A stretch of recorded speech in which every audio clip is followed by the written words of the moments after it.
1వ తారీఖున సాక్షాత్తు ముఖ్యమంత్రి వర్యులు లబ్ధిదారుల ఇండ్లకు వెళ్ళి ఆయనతో పాటు ఆయన కాన్స్టిట్యున్సీలో అలా మిగతా మంత్రులందరూ ఎమ్మెల్యేలందరూ ఎంపీలందరూ ఎమ్మెల్సీలందరూ వాళ్ళ వాళ్ళ కాన్స్టిట్యున్సీస్ లో వెళ్ళి లబ్ధిదారుల ఇంటికి వెళ్ళి మంచిగా ఒక కప్పు టీ తాగి కొన్ని చోట్ల నాకు తెలిసి ఆ నెల వచ్చే నెల ఆయన పెట్టించారు కూడా tea if I'm not wrong.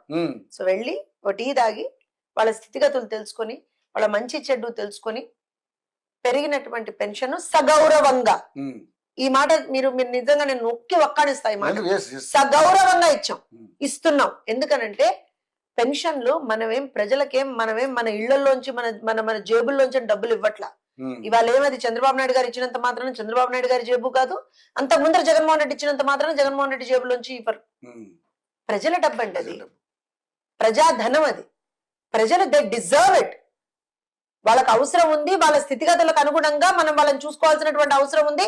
అది ప్రభుత్వంగా మన మీద బాధ్యత కాబట్టి మనం వాళ్ళకి ఇవ్వాలి, గౌరవంగా ఇవ్వాలి, సగౌరవంగా ఇవ్వాలి.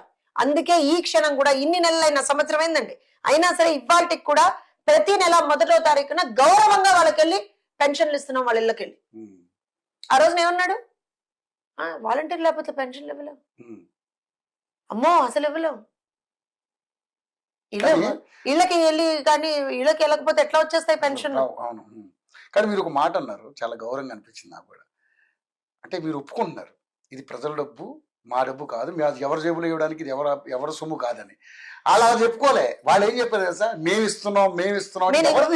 మీరు ఇంకా కొంచెం కొన్ని మర్చిపోయారు. నేను విషయం చెప్తా, మేము ఇస్తున్నాం కాదు. ఒక దుర్మార్గుడు ఎన్నికల రిజల్ట్స్ వచ్చిన తర్వాత, ఏ దుర్మార్గుడో కూడా మీకు తెలుసు, ఎన్నికల ఫలితాలు వచ్చిన తర్వాత ప్రెస్ మీట్ పెట్టి ఇన్ని కోట్ల మందికి మంచి జరిగిన తర్వాత మరి అభిమానం ఏమైందో, ఆప్యాయత ఏమైందో, ఎవరో మోసం చేశారు, ఎవరో అన్యాయం చేశారు అని చెప్పి